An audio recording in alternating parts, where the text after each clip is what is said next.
Mesdames, Messieurs, ravi de vous retrouver pour cette nouvelle session de l'information. Au cœur de l'actualité de ce jour, le point du lancement des examens nationaux de Master 2 ce lundi par Marie-Odile Tanasso, ministre de l'Enseignement supérieur et de la Recherche scientifique. La justice béninoise est décidée à sévir face à l'incivisme des Béninois. Des sanctions sont désormais prévues pour les citoyens délicats qui polluent les grandes artères et carrefours de la capitale économique du Bénin. Hors du Bénin, une course de réconciliation de 10 km à Addis Abeba. Il s'agit du premier événement sportif d'ampleur depuis la signature d'un accord de paix entre l'Éthiopie et l'Érythrée en juillet.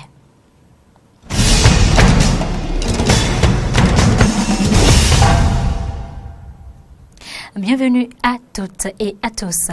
La première édition des examens nationaux de Master 2 a démarré ce lundi 12 novembre 2018 au Collège d'enseignement général Les Pylones à Cotonou. Et c'est la ministre de l'Enseignement supérieur et de la Recherche scientifique qui a présidé au lancement des épreuves écrites. Horacia Djodji et Fréjus Fiossi.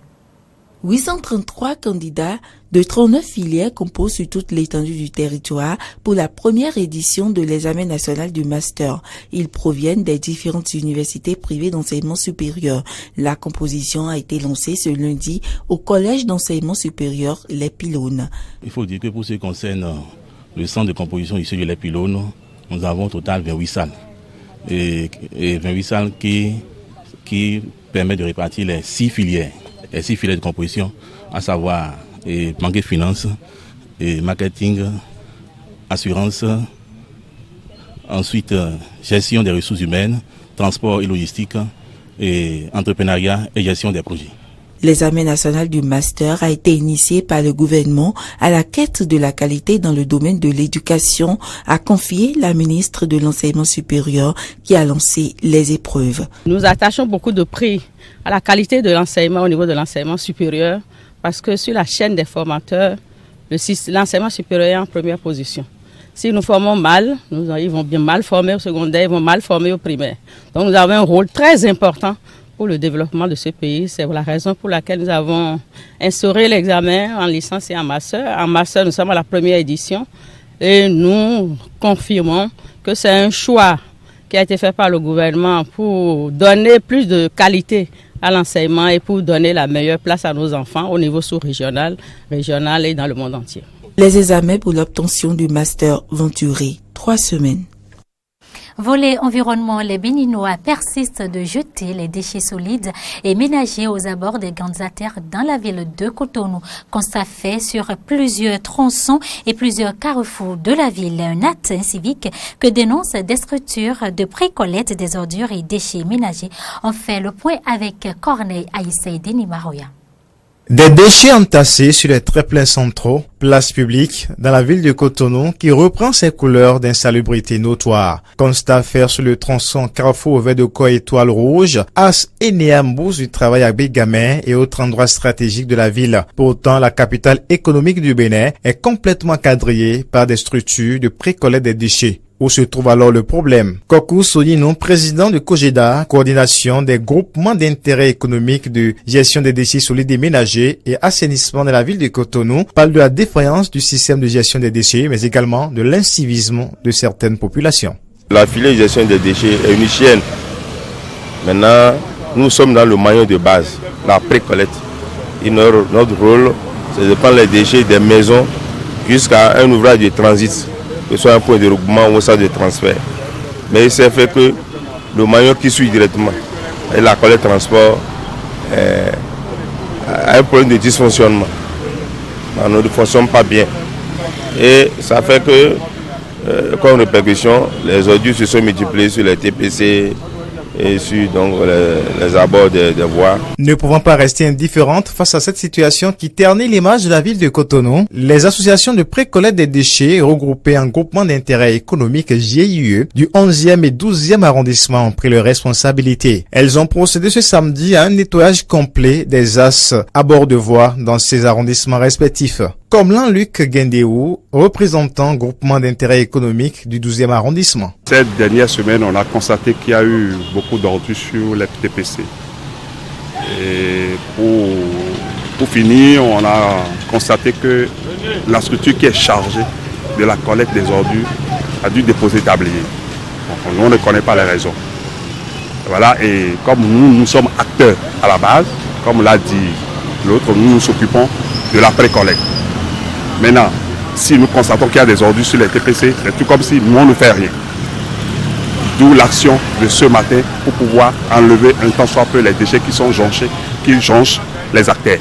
Le combat contre l'insalubrité ne doit pas être seulement l'œuvre de l'État central et de la municipalité. Il faut l'implication réelle des populations à la base, a déclaré Alessandre Babadjide, représentant des groupements d'intérêt économique du 11e arrondissement. Il préconise la répression et la sensibilisation pour décourager ces comportements malsains. Il n'est pas quand même trop bon qu'on prenne les ordures des maisons pour les déposer au bord de la voie.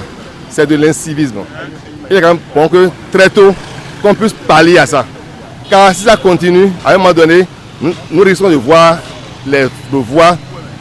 nos places publiques jonchées d'ordures. Donc il est important que nos sociétés prennent le truc à bras le corps. En faisant quoi? Il faut qu'on mette en contribution la police municipale, nationale et pourquoi pas les militaires. Qu'on puisse sécuriser, garder un peu les voies pendant le temps et déployer ceux-là qui viennent déposer. Et si par hasard, on commence par faire ça, je vous jure qu'en moins de 3 semaines, Cotonou serait très propre. Les structures de pré-collecte de déchets dans la ville de Cotonou exhortent l'État à accélérer ses réformes de modernisation dans la gestion des déchets dans le Grand Okoué pour atteindre l'objectif cher au président Patrice Talon, faire de Cotonou une ville propre, belle, aérée, saine et attractive. Face au non-respect des normes d'assainissement, tous les officiers de police judiciaire, les commissaires d'arrondissement et le commissaire central de la ville de Cotonou sont désormais instruits d'interpeller, de mettre en garde à vue et de présenter au tribunal tout individu surpris en train de déposer des ordures sur la voie publique. C'est un ordre du procureur de la République après le tribunal de première instance de première classe de Cotonou qui émane de sa première réunion de commandement pour cette année judiciaire. Les zones du marché de Dantokba, Zongo et les places publiques sont surtout visées. On écoute le procureur et l'homme Mario Metono. Pas plus tard qu'il y a 48 heures, j'ai rencontré le deuxième adjoint maire de la ville de Cotonou avec qui j'ai partagé la préoccupation d'une meilleure salubrité de la ville. Effectivement, il y a des citoyens qui ont pris la très mauvaise habitude de venir déverser de nuit aux aurores leurs ordures sur les artères publiques. Alors que ces artères-là sont nettoyées très difficilement, sont entretenues très difficilement à coût de dizaines de millions par la municipalité de Cotonou. On ne peut pas continuer à laisser perdurer ce genre de comportement-là. Et donc j'ai instruit de façon très ferme le commissaire central de la ville de Cotonou et les commissaires d'arrondissement pour qu'une veille permanente soit mise en place et pour qu'on attame dès la semaine prochaine une répression sans merci de ces actes d'incivisme. Recueilli par Aristide Setti et Fréjus Fiossi. Au chapitre politique, le parti Union démocratique pour un Bénin nouveau de l'honorable Claudine Afiavi-Prudencio, officiellement installé dans la 10e circonscription électorale du Bénin. C'était au cours d'une cérémonie tenue ce week-end au parc automobile de Glazoué qui a rassemblé des centaines de militants venus de Wessé, Saveille, Glazoué, désormais acquis aux idéaux du parti. Reportage Frédéric Espoir Mambou.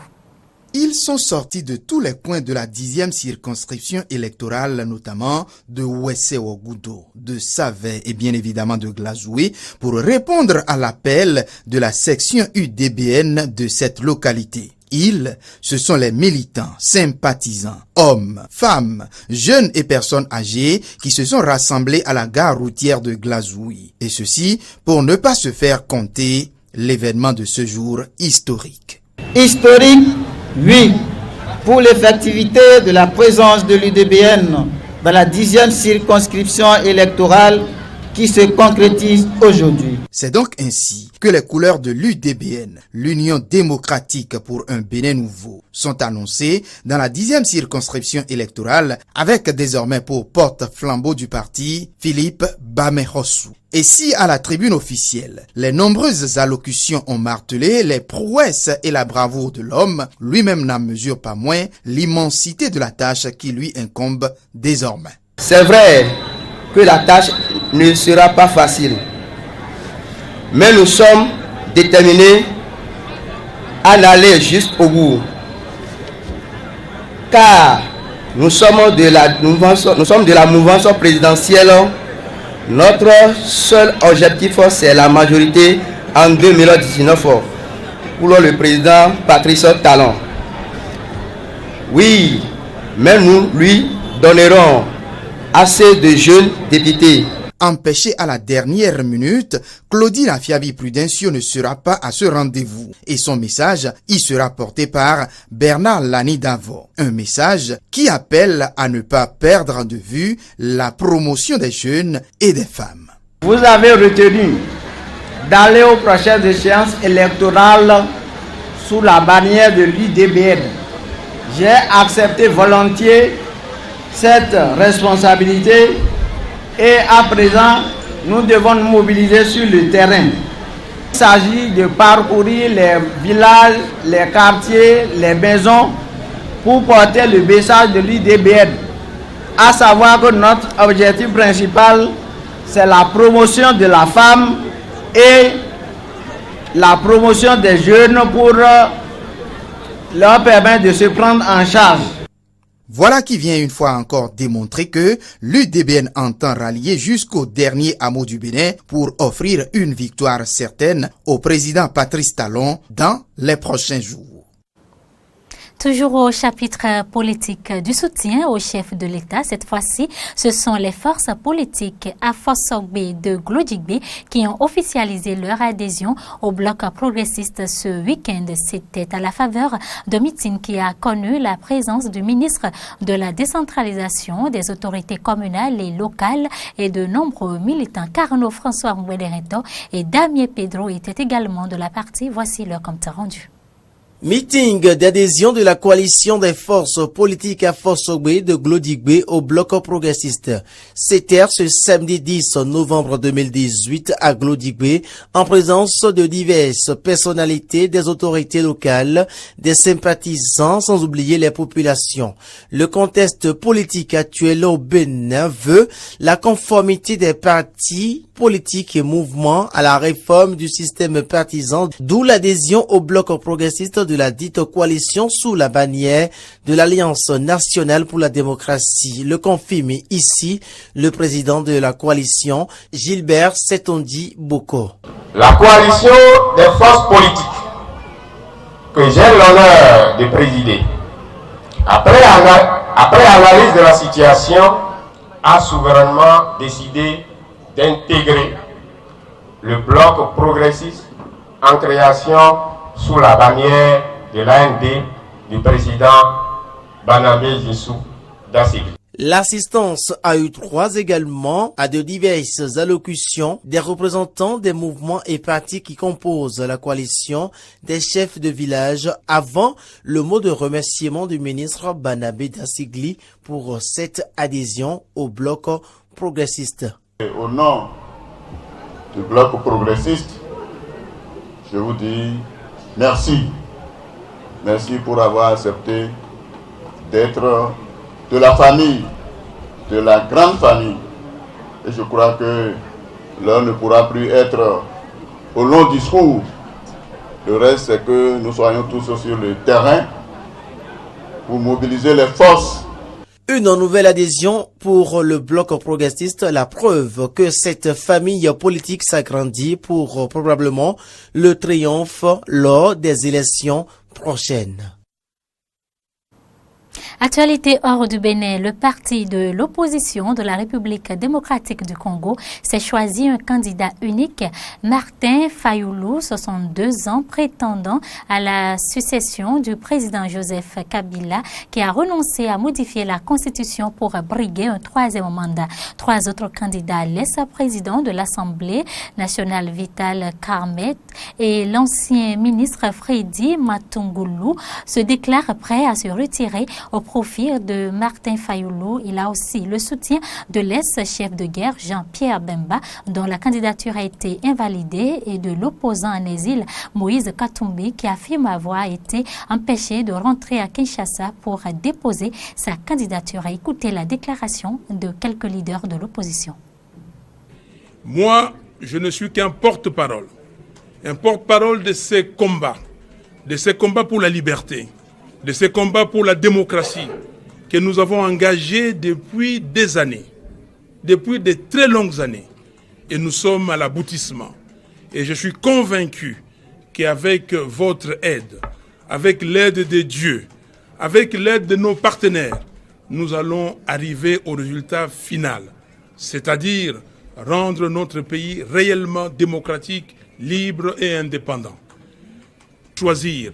Le peuple a besoin des leaders qui vont l'amener au développement, qui vont l'amener à la prospérité. Et nous 7 ici, nous sommes engagés à réaliser cette œuvre.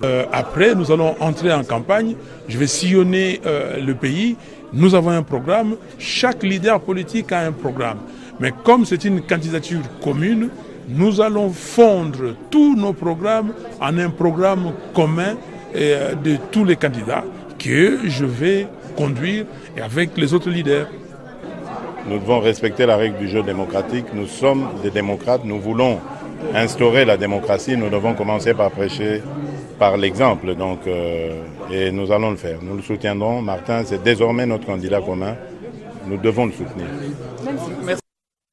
Milliers d'Éthiopiens et d'Érythréens ont participé à une course de réconciliation de 10 km à Addis Abeba. Il s'agit du premier événement sportif d'ampleur depuis la signature d'un accord de paix entre les deux pays en juillet. Cette course est un nouveau marqueur de la fraternité retrouvée entre les deux voisins de la Corne de l'Afrique, tout juste sortis de 2 décennies de profondes hostilités suivies. Je suis très heureux. Je ne sais pas comment je peux exprimer correctement mon bonheur. Il n'y a rien de plus important que l'amour, la réconciliation et le bonheur dans ce monde. Je suis heureux de l'ouverture de la frontière. Mon frère est revenu en Éthiopie après 20 ans et nous nous sommes rencontrés. La course d'athlétisme de réconciliation Éthiopie-Érythrée de 10 km aura très probablement lieu le 1er janvier 2019 à Asmara. Actualité en France, près de 110 dirigeants du monde entier rassemblés autour d'Angela Merkel et d'Emmanuel Macron ont remonté les Champs-Élysées jusqu'à l'Arc de Triomphe au son des cloches d'église de Paris pour assister à la commémoration de l'armistice de la Grande Guerre. Arrivés d'Australie, du Liban ou du Sénégal, ces chefs d'État et de gouvernement sont réunis à Paris parce que leur pays a déployé des combattants durant la guerre 1914-1918. Étaient aussi ainsi présents Recep Tayyip Erdogan, Justin Trudeau, Mohamed VI et son fils ou Denis Sassou Nguesso. Écoutons un extrait du discours du président français Emmanuel Macron. Car notre monde est, si nous le voulons, à l'aube d'une époque nouvelle, d'une civilisation portant au plus haut les ambitions et les facultés de l'homme. Ruiner cet espoir par fascination pour le repli, la violence et la domination serait une erreur dont les générations futures nous feraient à juste titre porter la responsabilité historique. Cette vision de la France comme nation généreuse, de la France comme projet, de la France porteuse de valeurs universelles a été dans ces heures sombres exactement le contraire de l'égoïsme d'un peuple qui ne regarde que ses intérêts. car le patriotisme est l'exact contraire du nationalisme. Le nationalisme en est la trahison. Durant ces 4 années, l'Europe manqua de se suicider. L'humanité s'était enfoncée dans le labyrinthe hideux d'affrontements sans merci, dans un enfer qui engloutit tous les combattants, de quelque côté qu'ils soient, de quelque nationalité qu'ils soient. Mois artistique et riche en couleurs, je vous propose de revivre l'ambiance qui a marqué ces centenaires.